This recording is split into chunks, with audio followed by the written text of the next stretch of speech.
Olá pessoal, tudo bem? Bem-vindos a mais uma aula de cálculo diferencial integral 1, tá? Mais uma semana se inicia e as nossas atividades elas devem ser retomadas. Bem, vou comentar brevemente antes de apresentar a aula de hoje sobre o questionário que está disponível a vocês. É um questionário que envolve o assunto de inequações. Foi trabalhado na semana passada e ele foi aberto no comecinho da semana passada e está disponível ainda com o prazo de fechamento amanhã às 19 horas, tá? Esse prazo não vai ser estendido. Então eu sugiro que vocês não deixem o questionário, de resolver o questionário sempre na última hora, tá? Eu já estou dando um prazo de uma semana para que vocês se organizem com suas atividades e possam responder o questionário com mais tranquilidade. Tudo bem? Então esse questionário está disponível até amanhã às 19 horas e não será prorrogado. Tudo bem? Bem, então a aula de hoje ela vai se tratar de uma revisão dos principais aspectos estudados na nossa disciplina até a semana passada. Tá? Bem, antes de começar esse assunto, eu gostaria de perguntar a vocês como você tem se organizado nos estudos da disciplina de cálculo 1 nesse tempo de coronavírus, nesse tempo de aulas EAD. Tá? Bem, algumas dicas eu vou dar a vocês, então, algumas sugestões, né? Tenha o hábito de acessar o Moodle ao menos 3 vezes por semana, tá? Por que eu me refiro a 3 dias, né? Segunda, quarta e quinta-feira. Pois eram os dias que nós tínhamos aula, tá? Presenciais, na segunda, na quarta e na quinta-feira. E nesses dias também, para que não acumule muitas atividades a vocês, que vocês não tenham conflitos com outras disciplinas, tá? Eu vou estar postando conteúdos, vídeos, tarefas, questionários, tá? Nesses 3 dias, na segunda, na quarta e na quinta-feira. Então, sempre nesses 3 dias tem postagem no Moodle referente à disciplina de cálculo, tá? Uma outra dica que eu dou a vocês é estude individualmente os tópicos que eu disponibilizo e também em grupos, tá? Tenho esse hábito de criar pequenos grupos no WhatsApp, grupos de conversa, para que vocês troquem informações, troquem respostas e assim consigam aprender. Pois já são duas maneiras de aprender o mesmo assunto, tá? Individualmente e depois em grupos, tá? E uma terceira opção é que eu estou sempre à disposição durante a semana, tá? Para tirar dúvidas e respondê-los. Basta você me procurar. Manda uma mensagem ou um e-mail com a sua dúvida e eu esclareço da melhor forma possível. Tudo bem? Então, estou disponível a vocês durante segunda e sexta-feira. Segunda a sexta-feira vocês podem me procurar em qualquer horário que eu busco tentar responder vocês da melhor forma possível, tá? Sábado e domingo não tem problema vocês me mandarem uma mensagem ou um e-mail, mas eu não vou ter acesso talvez de imediato a essa mensagem, então me procure de preferência de segunda a sexta-feira, tudo bem? Bem, os livros que nós estamos utilizando na nossa disciplina, tá, que foi disponibilizado em PDF lá no comecinho do ano letivo, tá, no grupo do WhatsApp, tem alunos que estão entrando agora, eu gostaria que vocês entrassem em contato comigo, pedindo esse material, tá? Eu não consigo linkar ele no Moodle, porque todos os livros de cálculo, se vocês forem notar, eles têm muita paginação, então é um livro muito grande para ser postado na memória curta do nosso Moodle, tá? Então eu gostaria que vocês buscassem esse material de alguma forma, podem entrar em contato comigo, manda uma mensagem, eu encaminho em PDF para você no WhatsApp, tá? Então os livros que nós estamos utilizando é o Cálculo com Geometria Analítica, tá? É o volume 1, tá? Eu coloquei aqui 2, mas é o volume 1, tá? De Louis Leithout, tá? O livro de Cálculo, volume 1, de James Stewart. O Cálculo A, Funções, Limite, Derivação e Integração, de Diva Fleming e Miriam Gonçalves, tá? E o Cálculo, volume 1, de Hamilton Guidoriz. Então são 4 livros que eu costumo adotar na nossa disciplina e eu gostaria que vocês tivessem eles em mãos, tá? Principalmente para resolver exercícios, tá? eu disponibilizo listas de exercícios, disponibilizo no próprio slide alguns exercícios, mas não é suficiente para aquela aprendizagem que necessita de vários exercícios. Então, nesses 4 materiais vocês encontram conteúdos que nós já trabalhamos, exercícios que nós já trabalhamos, resolução, passo a passo, alguns exemplos. Então, esses 4 livros são os ideais para a nossa disciplina, certo? Eu costumo utilizar 4 porque as referências ficando apenas em um material não é suficiente. Bem, assim, uma breve introdução do que foi a origem do cálculo, né? Ela se deu principalmente na Europa, com 2 grandes nomes, né? Isaac Newton e Leibniz. Tá? A palavra cálculos, ela vem de cálculos, né? Que significa pedrinha, conta, tá? E a partir de estudos de Newton na física e Leibniz na matemática, tá? No século 17, se deu origem a essa disciplina hoje escolar, essa disciplina universitária chamada cálculo diferencial e integral. Tá? Bem, agora eu pergunto, o que nós já estudamos então nesse período, o que nós já vimos nessas últimas semanas, nesses últimos meses, referente à nossa disciplina? Tá? O que nós vimos em período presencial e em período EAD, tá? Para que vocês também costumem se organizar com os conteúdos que nós já trabalhamos. Bem, nós vimos a ideia do pré-cálculo, tá? Que foi lá nas nossas aulas presenciais. Nós estudamos uma revisão no assunto de radicais, produtos notáveis, fatoração algébrica, equações das mais diversas possíveis, tá? A equação do primeiro grau, do segundo grau, fracionárias, biquadradas e irracionais. Nós vimos processos de resolução de cada tipo de equação e, claro, esses conteúdos são lá da educação básica, principalmente conteúdos lá dos anos finais do ensino fundamental. Tá? Então, isso faz parte do pré-cálculo, tá? De uma base que é sólida, que vai firmar os nossos assuntos posteriores, tá? Daqui para frente na disciplina de cálculo. E, falando em cálculo, nós já vimos 3 assuntos: os conjuntos numéricos e as propriedades. Tá? Nós já falamos de intervalos numéricos e nós também falamos sobre as inequações. Tá? Inequação produto e inequação quociente. Tá? Foi disponibilizado vários materiais falando sobre esses assuntos, tá? De conjuntos numéricos, intervalos numéricos e de inequações. Bem, algumas curiosidades acerca dos conjuntos numéricos, que foi um assunto que nós trabalhamos lá no comecinho do ano, tá? Ainda nas aulas presenciais, mas eu dei continuidade aqui falando de alguns assuntos. Até o próprio questionário o primeiro questionário era referente aos conjuntos numéricos. Bem, as letras e símbolos dos conjuntos numéricos, tá? Talvez seja uma curiosidade para alguns, tá? Os números naturais é representado pela letra N de natural. O conjunto dos números irracionais é representado pela letra I de irracional. E os números reais, letra R de reais. Tá? Isso não tem muita divergência. Agora, se tratando do conjunto dos números inteiros e do conjunto dos números racionais, que são representados respectivamente pela letra Z e Q, tá? Nós temos uma curiosidade aqui envolvida. Então, os números inteiros é representado pela letra Z, porque vem da palavra Zahl, tá? Z-A-H-L, Zahl, tá? Que significa número em alemão, tá? Por isso da letra Z, que representa o conjunto dos números inteiros. O conjunto dos números racionais é representado pela letra Q, que significa, que vem, né, da palavra quociente, tá? Que significa divisão na matemática. Então a letra Q utilizada para representar os números racionais é representada pela letra Q, que significa quociente. Tá? O surgimento do número zero. Tá? Aonde que se deu origem ao número zero e aos números negativos? O número zero ele foi introduzido lá na Babilônia, tá? E também por outros 2 povos, os hindus e os maias. Tá?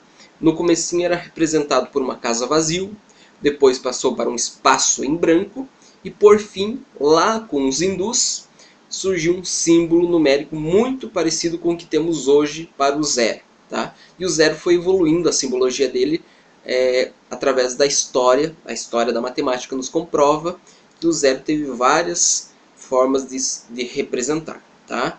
Bem, então o zero surgiu com esses três povos, os babilônicos, os hindus e os mais.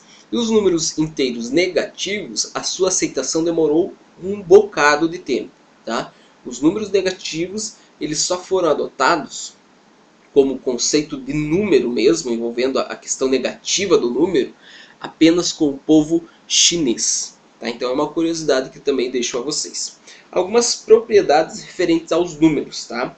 Nos números naturais, existem 4 propriedades que são válidas. Tá? A propriedade associativa, a comutativa, o elemento neutro da adição, que é o zero, quando aceitado como número natural, né? Então, para questões de cálculo, o zero é aceitado como número natural. Vocês vão ver lá em análise matemática, análise real, que o zero não é um número aceito dentro do conjunto dos números naturais. Tá? Em estruturas algébricas, álgebra moderna, o zero é aceito por causa das propriedades numéricas. Tá? Então, elemento neutro existe nos números naturais, que é o zero, em relação à adição, e o 1 em relação à multiplicação. Por quê? Pega qualquer número, adiciona a zero, dá esse número. Pega um número e multiplica por 1, dá esse número. Tá? Então, o 0 e o 1 são elementos neutros na adição e na multiplicação, respectivamente. E a distributiva da multiplicação em relação à adição. Então, esse material vocês têm em mãos lá nas aulas presenciais ainda. Tá? Nos números inteiros passa a surgir o elemento oposto. Tá? Quando eu tenho um número e adiciono ao seu oposto, dá o zero. Tá? Bem, algumas propriedades definidas nos racionais. A adição, a multiplicação e a divisão só passa a existir nos números racionais. Tá? Ela não é definida como operação lá nos números inteiros e nos números naturais. Por quê? Não é sempre que eu tenho um número natural dividido por um número natural que vai dar um número natural. E nem sempre quando eu tenho um número inteiro divididos por um número inteiro, dá um número inteiro. Agora, quando eu estou me tratando no conjunto dos números racionais, sempre que eu tenho um número racional dividido por outro número racional, eu tenho sempre um número racional. Tá? E em que, no conjunto dos números racionais, tá, surge o elemento simétrico. O que significa o elemento simétrico? Quando eu adiciono um termo, tá, com o seu oposto, dá o zero. Então existe o elemento oposto. E o elemento simétrico é quando eu tenho um número e multiplico pelo simétrico, dá 1. Tá? Por exemplo, a fração 2 terços vezes 3 meios. Tá? 2 vezes 3, 6. 3 vezes 2, 6. 6 divididos por 6 dá 1. Então, esse é o elemento simétrico em relação à multiplicação. Quando eu tenho um número e multiplico pelo seu simétrico, dá 1. Bem, e existe lá nos números irracionais uma propriedade muito curiosa. Tá? Quando eu tenho um número irracional divididos por um número irracional, será que a resposta é um número irracional? Sempre isso acontece? Não. Uma resposta é π sobre π. Π sobre π é a divisão de dois números irracionais, mas que não resulta em um número irracional, e sim no número 1, que é um número racional. Tudo bem? Bem, algumas diferenças entre os números racionais e os números irracionais, tá? Algumas diferenças encontradas nesses dois conjuntos. A primeira é que o conjunto dos números racionais, tá, ele é obtido através de uma fração em que numerador e denominador são números inteiros, tá? E o denominador não pode ser zero. Já no conjunto dos números irracionais, eu não consigo uma fração em que o numerador e o denominador sejam números inteiros, tá? E que resulte em um número irracional, certo? Uma outra diferença é na representação na forma decimal. Na forma decimal, tá, dos números racionais, nós podemos encontrar decimal finita, por exemplo, 1,5, 2,307, tá? E a forma decimal infinita e periódica, por exemplo, 0,3333. 0,282828. Tá? Existe um período que se repete. Já no conjunto dos números irracionais, não existe um período. Por exemplo, a expansão numérica, tá, do próprio número π, tá, que é 3,14159265 e assim por diante. Raiz quadrada de 5, 2,23, 60, 67, 97 e assim por diante. Tá? Então, o conjunto dos números irracionais, na sua representação decimal, não existe um período. É infinitas casas decimais e não periódicas. Tá? A ideia de infinito e cardinalidade, o item 5 aqui. Nós já vimos que todos esses conjuntos envolvem a ideia do infinito. Quantos números naturais existem? Infinitos. Quantos números inteiros existem? Infinitos. Quantos números racionais? Infinitos. E assim por diante, tá? Então, existe uma curiosidade muito importante nesses em dois conjuntos. Vamos pegar o conjunto dos números racionais e o conjunto dos números reais, tá? No conjunto dos números reais, nós temos, além dos números racionais, os números irracionais, tá? Então, uma curiosidade que eu deixo é que não existe diferença entre infinitos dos números naturais para os números racionais. Mas existem diferenças no infinito da quantidade de números dos números racionais para os números reais. Tá? Isso mexe um pouquinho com a nossa cabeça quando nós pensamos assim nos números naturais e nos números inteiros, tá? Que também não existe nenhuma diferença de infinito. Mas nos parece que sim, porque lá nos naturais existe só o zero e os números positivos. Nos inteiros existe o zero, os positivos e os negativos. Então deveria ter muito mais números inteiros. E na verdade isso não é verdade, tá? Isso não é uma afirmação verdadeira, tá? Agora, quando se trata dos números naturais com os reais, os inteiros com os reais, os racionais com os reais, aí sim nós estamos tratando de uma quantidade maior de infinito, tá? E a questão de cardinalidade é a questão de quantidade de elementos. Bem, e os conjuntos em diagramas, tá? Eu vou trazer uma imagem aqui, algumas curiosidades acerca dos conjuntos numéricos no diagrama, tá? Bem, olhando para esse diagrama, esse diagrama ele é apresentado lá na educação básica, em livros de oitavo, nono ano, né?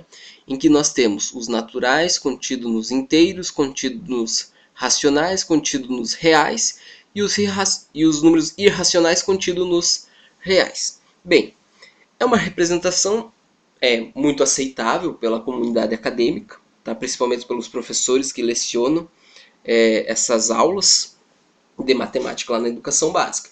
Porém, essa representação traz sérios problemas no ensino do conceito matemático envolvido. Um deles é, eu pergunto, quais são esses números aqui? Esses números de azul, tá? Os racionais estão aqui. Os irracionais são esse verde. E esses de azul, que números são? Existe número racional e número irracional. Que outro tipo de conjunto que existe que está contido nos números racionais, nos números reais, não sendo os racionais e os irracionais? Bem, é uma dúvida, tá? Então essa representação induz que existe um outro conjunto aqui de azul, em azul, né, que é formado por que números? Quais são esses números que estão aqui? Tá? Os racionais estão aqui, tá? Nesse conjunto aqui. Os irracionais aqui. Em azul, que conjunto que é? Os complexos? Não, os complexos envolvem mais um afora, né? Se nós tivéssemos complexos, ele envolveria tudo isso aqui, tá? Por fora. Então não é os números complexos. Tá? Então é uma dúvida que gera. Um outro problema que gera aqui é se eu perguntasse para você, existem mais números racionais ou mais números irracionais? Bem, nessa representação, aqui é muito maior, esse diagrama é muito maior do que esse diagrama aqui. Então, nos leva a dizer que os números racionais têm muito mais elementos que os números irracionais. E isso não é verdade.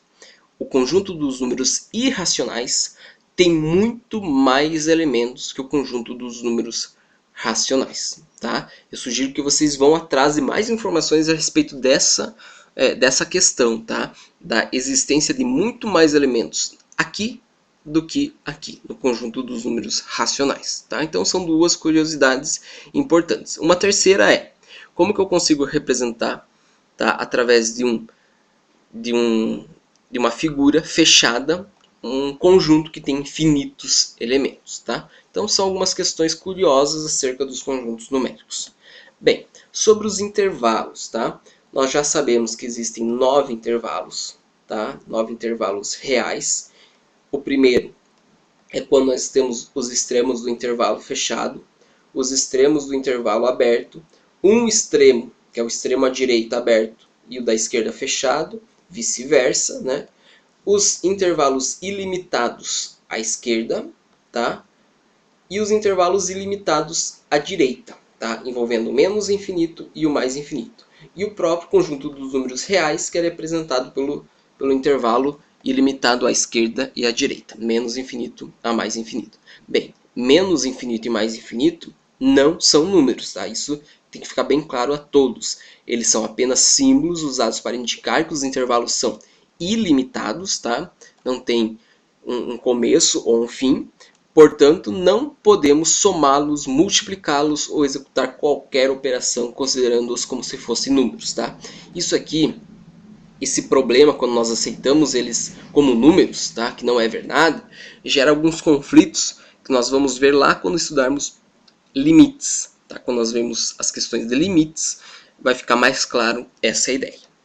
Bem, a notação francesa para intervalos, tá? Que utiliza os colchetes, ela é muito mais eficaz, porque ela não gera duplo entendimento. Porque se eu perguntasse 3 e menos 6 com os parênteses aqui, é um par ordenado ou é um intervalo? Tá? Então gera uma dupla ideia.